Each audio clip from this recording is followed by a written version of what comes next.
एक बार एक 8 साल का बच्चा 1 रुपए का सिक्का अपने मुट्ठी में लेकर एक दुकान पर जाकर दुकानदार से पूछने लगा, क्या आपकी दुकान में ईश्वर मिलेंगे?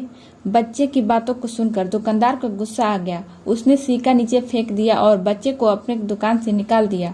बच्चा पास की दूसरी दुकान में जाकर 1 रुपए का सिक्का लेकर चुपचाप खड़ा हो गया।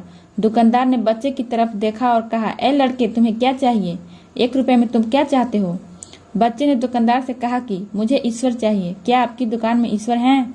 बच्चे की बातों को सुनकर दूसरे दुकानदार ने भी उसे वहां से भगा दिया। लेकिन उस अबोध बालक ने हार नहीं मानी। वह एक दुकान से दूसरी दुकान, दूसरी से तीसरी दुकान, ऐसा करते करते कुल 40 दुकानों की चक्कर काटने के बाद वह एक बूढ़े दुकानदार के पास पहुंचा। उस बूढ़े दुकानदार से भी उसने वही सवाल पूछा कि क्या आपकी दुकान में ईश्वर मिलेंगे?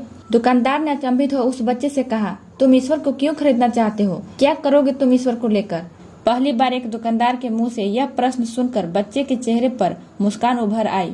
उसने खुशी से मन ही मन सोचा कि लगता है ईश्वर इसी दुकान पर मिलेंगे। बच्चे ने बड़े उत्साह से उत्तर दिया, इस दुनिया में मेरी माँ के अलावा मेरा और कोई नहीं है।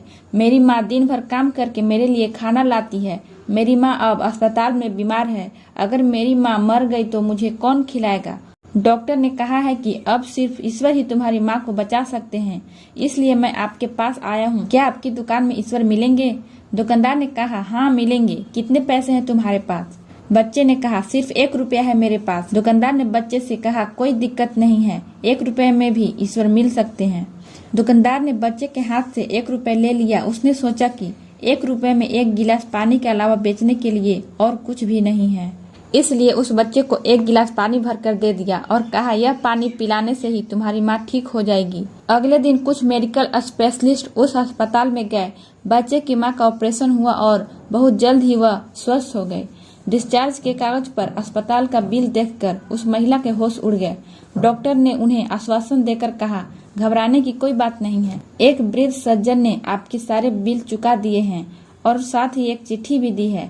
महिला चिट्ठी खोलकर पढ़ने लगी। उसमें लिखा था कि मुझे धन्यवाद देने की कोई आवश्यकता नहीं है। आपको तो स्वयं ईश्वर ने ही बचाया है। मैं तो सिर्फ एक जरिया मात्र हूँ। यदि आप धन्यवाद देना ही चाहते हैं तो अपने अबोध बालक को दीजिए, जो सिर्फ 1 रुपए लेकर नासमझों की तरह ईश्वर को ढूंढने निकल पड़ा। उसके मन में यह दृढ़ विश्वास था कि एकमात्र ईश्वर ही आपको बचा सकते हैं। विश्वास इसी को कहते हैं। ईश्वर को ढूंढने के लिए करोड़ों रुपए दान करने की जरूरत नहीं है। यदि मन में ईश्वर के प्रति अटूट विश्वास और श्रद्धा हो तो वो 1 रुपए में भी मिल सकते हैं। उम्मीद करती हूँ कि आज की कहानी आपको पसंद आई होगी। मिलते हैं अगले वीडियो में, तब तक के लिए बाय बाय।